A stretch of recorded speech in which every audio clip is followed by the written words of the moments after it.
આ ગોથા ખાઈ ગયા. રૂપરામ ઠાકર ઉમરેઠના હરિભક્તમ, ખરેખર નિષ્ઠાવાળા. મહારાજ અમને ત્યાં ગયેલા, રસ રોટલી રસોઈ. મહારાજ કે બ્રહ્મા છે રસ કેવો? બ્રહ્મા કે એ વેલ ઉભો થઈ જાય એવો, અને 3.5 કરોડ અટેન્શન. કે આવું છે? માં જ હસ્યા. બ્રહ્માંડ છે તો સખા ખરા ને, વર્ણન કર્યું. પછી મારે કે રૂપરામ રૂપરામ રૂપરામ અહીંયા પ્લીઝ ખાંડ લાવ, ખાંડ. મહારાજ અમારે રિવાજ નથી, અમારા નાતમાં રિવાજ નથી, રસની અંદર ખાંડ નાખવાનો રિવાજ નથી. મારે કે રસમાં બરકત હોય છે ને, આ તો આંબલીના રસને શરમાયું છે, મણમાં પણ ખાંડ નાખવી પડે એવું છે. મારે જે હોય અમારે રિવાજ નથી. હવે ખાંડના વેપારી હતા, ઘરમાં 5 ગુણી ખાંડ પડી હતી તો ભગવાન ખાંડ ના આપેલા. આવું છે. નાતને રાજી કર્યા. શું કહ્યું? નાતનો રિવાજ નથી એટલે ભગવાન પડ્યા, નાતને પકડ્યા. હવે નાત રાજી થઈને શું આપશે બોલો? અરે ખબર એ નહીં ગામમાં કે અંદર આવું બધું ચાલે છે. ચાલો મને આપી દેતો તો હું વાંધો આવત. નાથ જ્યાં ચૂકી ગયા, હા, જેને રાજી કર્યા તો રહી ગયા, અને નાથને રાજી કર્યા.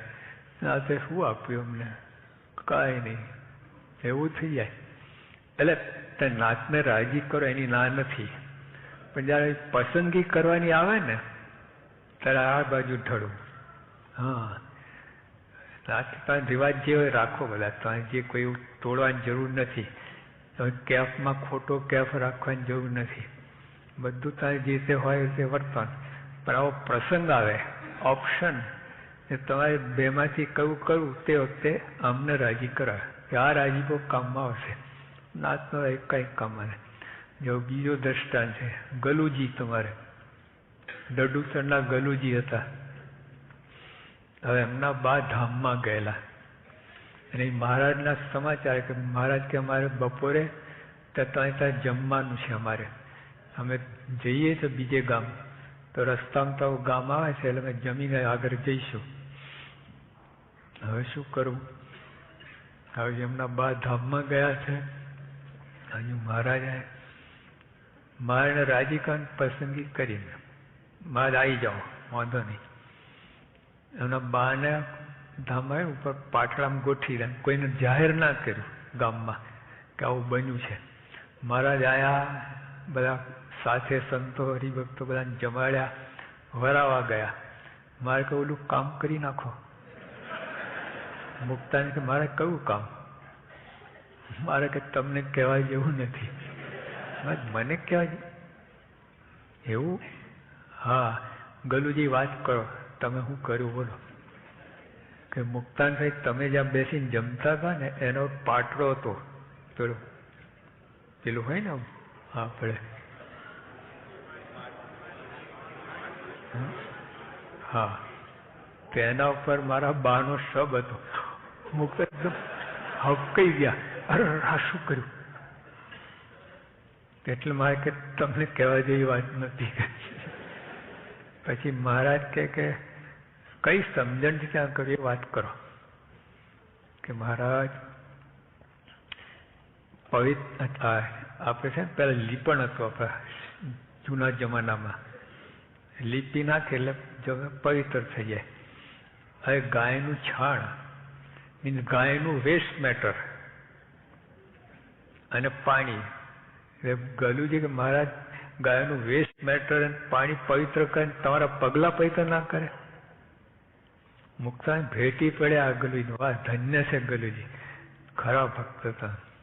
જો આજે ત્યાં જો અમેરિકા જેવો દેશ હોય, જો કોઈ વિધિને માનતા જ નથી આ લોકો ત્યાંના આવી બધી, પણ છતાંય નાસ્તિકનો સરદાર હોય અમેરિકન, અને એની માં મરી જાય, ફીસ્ટ આપે ખરો?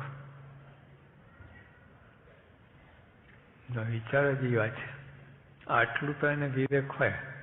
આટલું તો ગલુજી કેવું કર્યું, આ કેટલા એડવાન્સ કહેવાય, કેટલા મોડર્ન, અલ્ટ્રા મોડર્ન. ભગવાનને રાજી કઈ રીતે? આપણે રાજીપાનો પ્રસંગ આવે, નાતને, ગામને, લોકને રાજી કરવા, ભગવાન રાજી કરે. વિરોધાભાસ થતું હોય તો અહીં પસંદગી નાખવાની, આ રાજીપો લઈ લેવું, ઓલો જતું કરવું અને વેઠી લેવું જે કંઈ આવે તો. પણ અમથા કંઈ કરવાની જરૂર નહીં. આમ જઈને ગામને વચ્ચે આમ કેફમાં બા મરી ગઈ તો બીજાને જમાડે એવું બધું કરવાની જરૂર નથી હજી. પણ આવું સહેજ આવું વાત આવે ત્યારે તે વખતે આપણે આમનો રાજીપો લેવાની વાત છે. તો જેવી રીતે જો રાજીપા કેવી વસ્તુ છે, તો આપણે પ્રમુખ સ્વામી, તો તમે જે કંઈ કાર્ય કરો, જે કંઈ સેવા કરો, પેલા મનમાં ધડ વિચારો કે સ્વામી રાજી થાય તે સેવા કરવી છે. આમ ધડ પડે એમનો રાજીપો છે ને, આઉટ રાઈટ, એનાથી કોઈ મોટી વસ્તુ નથી. સ્પિરિચ્યુઅલ ફિલ્ડમાં, આધ્યાત્મિક ક્ષેત્રમાં ટોપમોસ્ટ વસ્તુ એ આવા પુરુષનો રાજીપો. હા, બાકી નરકમાં જેવા ગયા જેવા કર્મ કર્યા હોય, પંચ મહાપાપનો કરનાર હોય, પણ આવા પુરુષનો રાજીપો થઈ જાય ને, બધું નાશ થઈ જાય ને અક્ષરધામ મળે. કેવી વાત કરી આપણે. એટલે અને મહારાજે કહ્યું મધ્યના 28માં કે સર્વે શાસ્ત્રનો સાર આટલું જ છે કે ભગવાન રાજી થાય એમ કરું. પછી ભગવાન કે ભગવાનનો રાજીપો થયા સારું, જન્મો જન્મ ભગવાનના ભક્તની સેવા કરી છે અમે નક્કી કર્યું છે. જો ભગવાન અને ભગવાનના ભક્ત નહીં, ભગવાનના ભક્તની જ ઓનલી ભક્તની સેવા કરી છે. અને એવો અમારો તમારે પણ નિશ્ચય રાખવો. લો, આજ્ઞા થઈ ગઈ કે ભગવાનના ભક્તની સેવા કરવી, ભગવાનનો રાજીપો થયા સારું. એટલે અમારા સવારે 2 દિવસથી આ શિવમાં આ જ વાત આવે છે. એમનો રાજીપો છે ને એમાં શાંતિ છે. જે તેમનો જેમના ચરિત્રમાં એમનો રાજીપો, ચરિત્ર આપણે વિચારીએ કરી, કથા વાર્તામાં રાજીપો છે, હરિભક્ત અવગુણ ના લેવામાં રાજીપો છે, ગુણગાન કોઈ એમાં રાજીપો છે, પ્રાપ્તિનો વિચાર એમાં રાજીપો છે. એટલે બધું આપણે એમનો રાજીપો થાય તે કરવાનું છે. એ બધું કાંઈ ના થાય ને વાંધો નહીં, 5 મારા ઓછી કરે વાંધો નથી, એમનો રાજીપો થાય એમ કરવાનું છે. હા, આજે તમે કેટલાય શું પકડે છે, ચીંગુ બિંગુ શું પકડે છે ખબર છે? મહંત સ્વામી બોલ્યા કે 5 મારા ઓછી ફરે વાંધો નથી. આ શિબિરનું સાર લઈને જાય. ઓલી વાત તો રાજીપાન તો ઉડાઈ દી, આ બધું લઈને જાય. તો આપણે એવું નથી કરવાનું.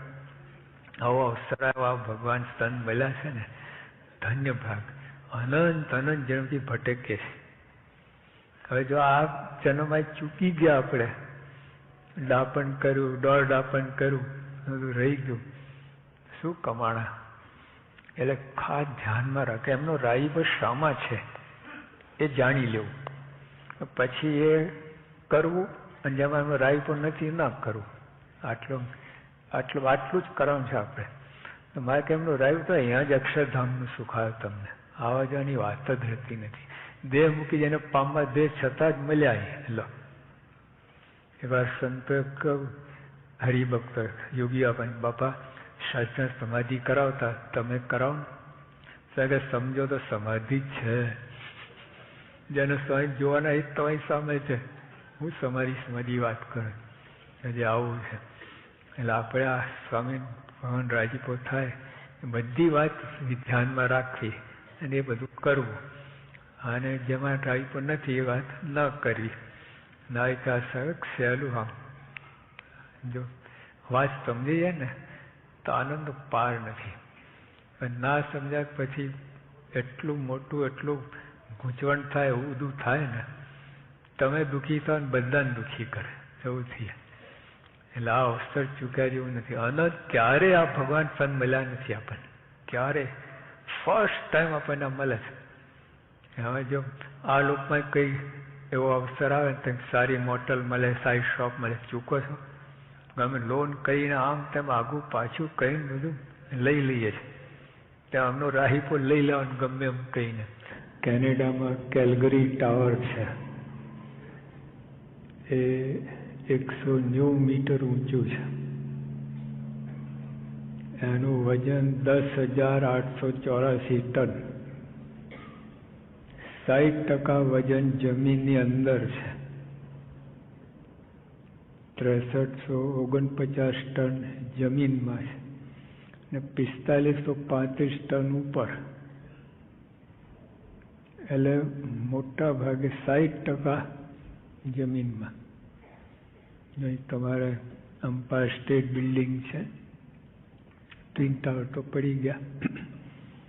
અમ્પાયર સ્ટેટ બિલ્ડિંગ 400 ફૂટ પાયા છે એના, એટલે 40 માળ કહેવાય. 40 માળ જમીનમાં તો 110 માળ ઉપર ટક્યા છે. અને પાયામાં પણ નક્કર શીશું ભર્યું છે. એટલે કહેવાનું શું કે મજબૂત ઇમારત માટે મજબૂત પાયાની જરૂર છે. મજબૂત ઇમારત માટે મજબૂત પાયો. પાયો જેટલો મજબૂત હોય એટલા ઉપર માર ખેંચાય. હવે આપણે સુખ શાંતિમય જીવન માટે, એટલે આ સુખ શાંતિમય ઇમારત માટે પાયો મજબૂત જોઈએ. તો પાયો શું? એટીટ્યુડ, તો વલણ. કે કેવું વલણ છે એના ઉપર જીવનમાં સુખ શાંતિ તમને મળે. જો નેગેટિવ એટીટ્યુડ, તો વલણ નિરાશાવાદી હોય અને અવરું જ જોવાનું, અવરી સમજણ ગ્રહણ કરવાની, અવગુણ જ લેવાના, એવો જો જીવનમાં વલણ હોય, તમારું એટીટ્યુડ હોય, નેગેટિવ એપ્રોચ ટુ એવરીથિંગ, તો પાવો કાચો છે. અને પછી સુખ શાંતિમાં ઇમારત બંધાય નહીં. પછી તમારે ડખા આખી જિંદગી. એટલા માટે કહું, જો હાર્વર્ડ યુનિવર્સિટી છે, હાર્વર્ડ યુનિવર્સિટી, ત્યાં એ લોકો સંશોધન કર્યું. જેને નોકરી મળે છે 85% એના વલણ, એટીટ્યુડ ઉપર આધાર હોય છે. એનું વલણ કેવું છે એ લોકો શોધી કાઢે. ઇન્ટરવ્યૂ લે ને, શોધી કાઢે કે આશાવાદી છે, નિરાશાવાદી છે, ખણખોદ કરવાવાળો છે, ક્રિટિકલ છે, કે ક્રિટિસાઇઝ કરનારો છે, કેવો છે, એના પર નોકરીનો આધાર. એની ડિગ્રી, એના ગ્રેડ, ગોલ્ડ મેડલ, એ બધું 15%માં. 85% એનું વલણ કેવું છે એના પર એને નોકરી મળતી હોય. તો જો એટલે ટૂંકમાં ફરીથી વાત આવી કે મજબૂત પાયો હોય તો મજબૂત ઇમારત બંધાય. એટલે આપણે જો જીવનમાં સુખ શાંતિમાં ઇમારત બાંધવી હોય તો સૌરી સમજણ, સૌરું ગ્રહણ અને ગુણ ગ્રહણ, આ જો આપણે હોય તો જીવનમાં સુખ શાંતિમય આપણી ઇમારત છે મજબૂત થાય, ઊંચી થાય, મોટી થાય, સુંદર થાય. જો મોટે ભાગે શું હોય છે આપણે જીવનની અંદર, એટલે સફળતા કોને કહે છે જીવનમાં? સફળતા તો આખા વિશ્વનું રાજ મળે સફળતા નથી. અબજો પછી તો આખી દુનિયામાં પહેલા નંબરના રિચેસ્ટ મેન તો એ સફળતા ના કહેવાય. સુખ શાંતિ કેટલી જીવનમાં મળી એ સફળતા. ભાઈ રસ્તા ઉપર ફરતો હોય, સુખ શાંતિ મેં તો અબજોપતિ. બધાનું ફળ તો આ છે ને. પૈસા શા માટે ભેગા કરો તમે બોલો? પૈસા માટે કમાવો છો, સુખી થવા માટે જ કહો છો ને. પૈસા મળ્યા પછી પણ જો દુઃખ રહેતું હોય, અશાંતિ રહેતી હોય તો સફળતા કેવી રીતે? ખાલી પૈસાથી જે તમે ગાડી કાર લાયા, શાના માટે લાયા? તમને એક ઠેકાણે બીજે ઠેકાણે સહી સલામત સારી રીતે આરામથી લઈ જાય એટલા માટે. પછી ધક્કો મારો પડે ગાડીને તો શું એ શાની સફળતા? એમ તો જીવનને સુખ શાંતિ ના મળ્યા, બધું મળ્યું, સુખ શાંતિ ના મળ્યા, બધાનું ફળ સુખ શાંતિ છે. પૈસા સુખ માટે જ કમાવો છો કહીને, છતાં સુખ ના મળ્યું તો સફળ ક્યાંથી થાય?